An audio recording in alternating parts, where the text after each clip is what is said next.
Hi friend, welcome to my YouTube channel Sun Indian study में आपका स्वागत है।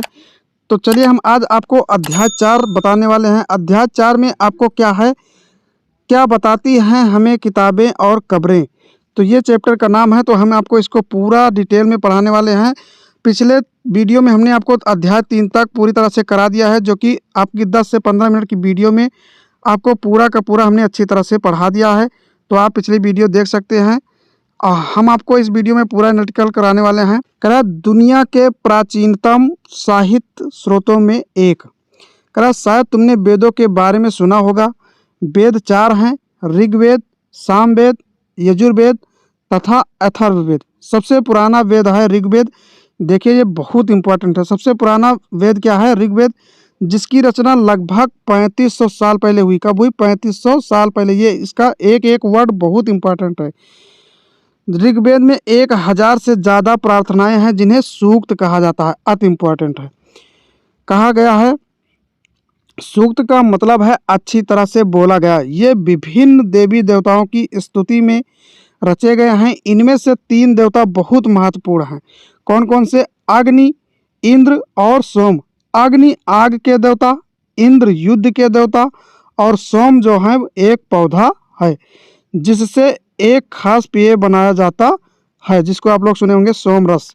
तो चलिए हम आपको आगे बता देते हैं। ये बहुत इंपॉर्टेंट है आपका। आगे कह रहा है कि वैदिक प्रार्थनाओं की रचना ऋषियों ने की थी। आचार्य विद्यार्थियों को इन्हें अक्षरों, शब्दों और वाक्यों में बांटकर शास्वर पाठ द्वारा कंठस्थ करवाते थे। अधिकांश सूक्तों के रचयिता सीखने और सिखाने वाले पुरुष थे।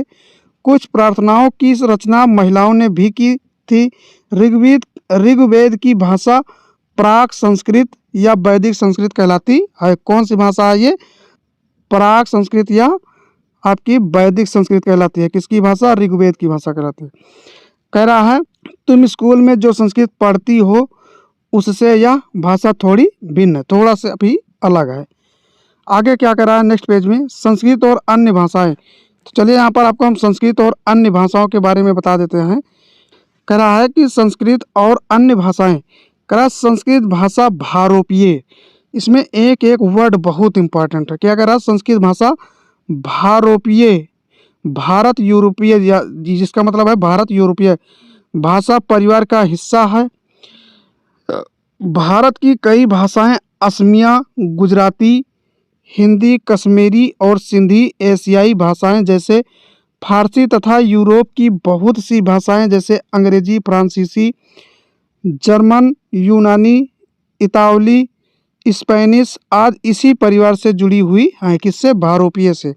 क्या कह रहा? अंग्रेजी, फ्रांसीसी, जर्मन, यूनानी, इतावली, स्पेनिश आदि इसी परिवार से जुड़ी हुई हैं।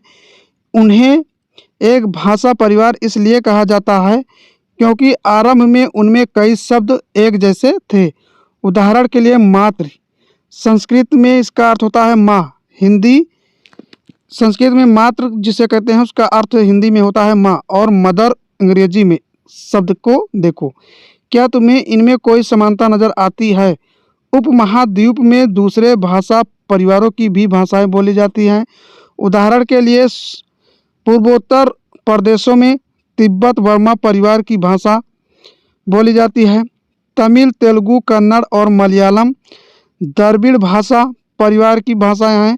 जबकि झारखंड और मध्य भारत के कई हिस्सों में बोली जाने वाली भाषाएं ऑस्ट्री एशियाटिक परिवार से जुड़ी हैं। ये सारी भाषाएं और उनका परिवार बहुत इम्पोर्टेंट है।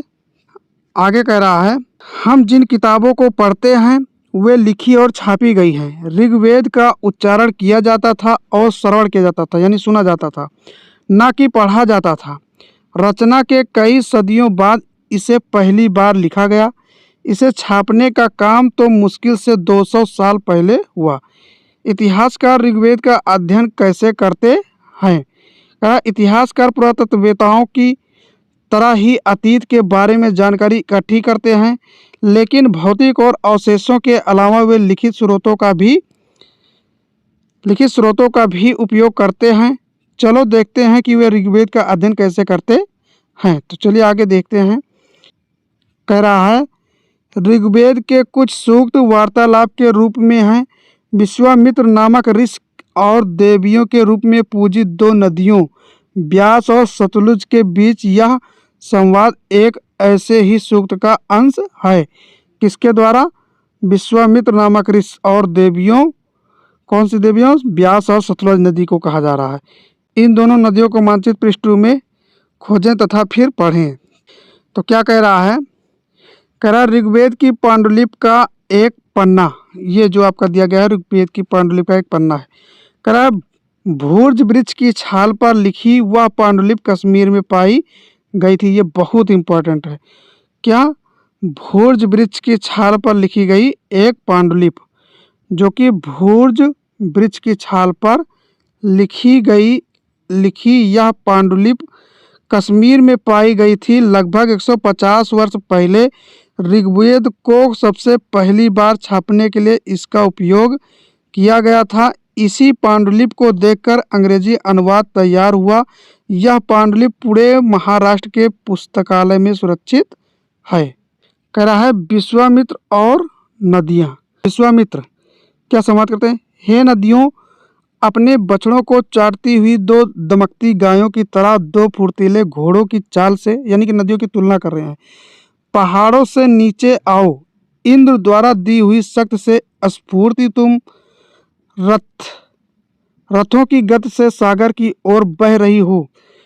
तुम जल से परिपूर्ण हो और एक दूसरे से मिल जाना चाहती हो। नदियाँ जल से परिपूर्ण हम देवताओं के बनाए रास्ते पर चलती हैं। एक बार निकलने पर हमें रोका नहीं जा सकता। हे ऋषि, तुम हमसे प्रार्थना क्यों कर रहे हो?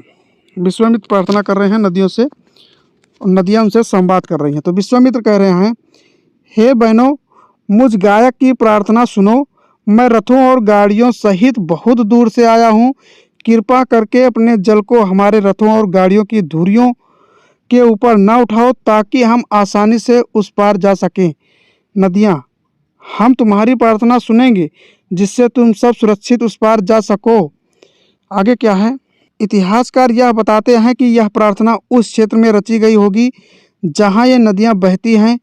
ये यह भी सुझाते हैं कि जिस समाज में ऋषि रहते थे वहाँ घोड़ों और गायों का भी बहुत महत्व दिया जाता था। इसलिए नदियों की तुलना घोड़ों और गायों से की गई है। बिल्कुल सही बात है। जहाँ पर घोड़ों और गायों को ज़्यादा महत्व दिया गया होगा, इसीलिए नदियों की भी तुलना इसीलिए वहाँ पर घोड़ों और गायों से की जा रही है। आगे क्या कह रहा है? क्या तुम्हें लगता है कि रथ भी महत्वपूर्ण थे? अपने जवाब के लिए कारण बताओ। प्रार्थना की पंक्तियों को दोबारा पढ़कर यह बताओ कि उनमें परिवहन के लिए किन किन साधनों का उल्लेख किया गया। तो किन किन साधनों का उल्लेख किया कि आप पढ़ ही लिए हो, घोड़ों और रथ, ये सब बताया गया है। आगे कह रहा है, ऋग्वेद की प्रार्थनाओं में अन्य दूसरी नदियों खासकर सरस्वती, सिंधु और उसकी सहायक नदियों का भी जिक्र है। गंगा और यमुना का उल्लेख सिर्फ एक बार हुआ है। मानचित्र 1 को देखो और ऐसी 5 नदियों की सूची बनाओ जिनके नाम ऋग्वेद में नहीं हैं। आगे दिया गया मवेशी, घोड़े और रथ, तो हम आपको इसको नेक्स्ट वीडियो में बताते हैं। लास्ट में हम आपको सारे क्वेश्चनों का आंसर भी देंगे, तो बने रहिए वीडियो में। और पिछली वीडियो ना देखें तो उसको जाकर जरूर देख लीजिए, जिससे यह सब पूरा आपका कवर हो जाए। तो मिलते हैं आपको नेक्स्ट वीडियो में, तब तक के लिए बाय बाय, टेक केयर, जय हिंद, जय भारत।